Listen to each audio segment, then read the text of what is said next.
আমার মতো ছেলেরা যেখানে গার্লফ্রেন্ড নিয়ে ব্যস্ত, সেখানে আমি আমার মাকে নিয়ে ব্যস্ত। হ্যাঁ, এখন আপনাদের মনে প্রশ্ন জাগতে পারে যে আমি হঠাৎ এই কথা কেন বললাম।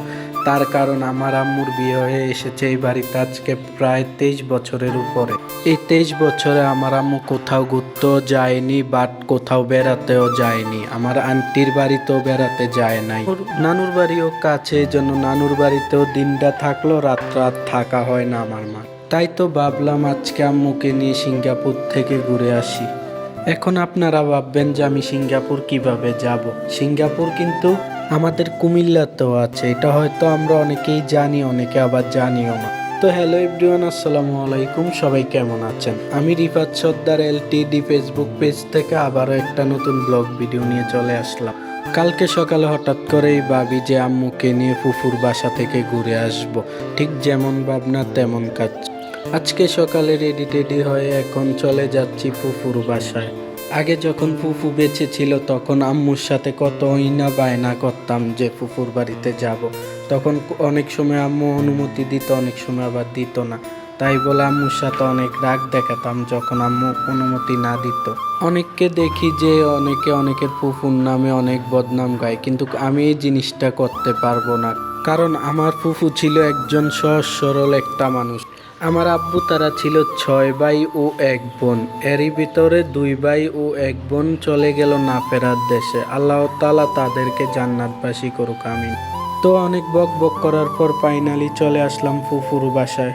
তো এসেই তো এখানে মিরর দেখে এখানে একটু ভিডিও নিতেছি, তো ভাবি এসে পিছন দিয়ে বলতেছে, আপনি যে এখানে ব্লগ বানাইতেছেন, পিছনে খাটের অবস্থাটা দেখছেন, বাচ্চারা কি করছে?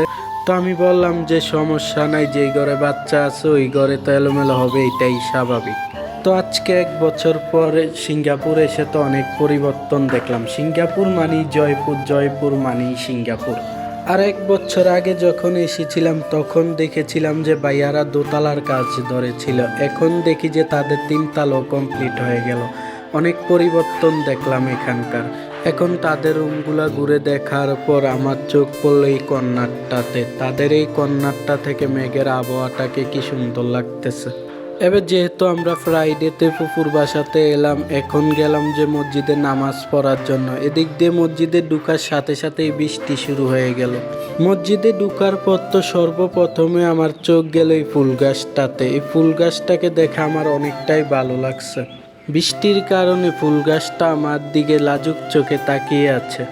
তো এখন নামাজ শেষ করে চলে যাচ্ছি ফুফুর কবর পার। এদিক দিয়ে আমার জ্যাঠাতো ভাই ও ফুফাতো ভাই ও আছে আমার সাথে। তো সবাই আমার ফুফুর জন্য দোয়া করবেন। আমার ফুফু অনেক ভালো মানুষ ছিল, আল্লাহ তাআলা যেন তাকে জান্নাতবাসী করে, আমিন। আজকের ভিডিওটা এই পর্যন্তই। সবাই ভালো থাকবেন, সুস্থ থাকবেন। আল্লাহ হাফেজ, টাটা এন্ড টেক কেয়ার, আসসালামু আলাইকুম।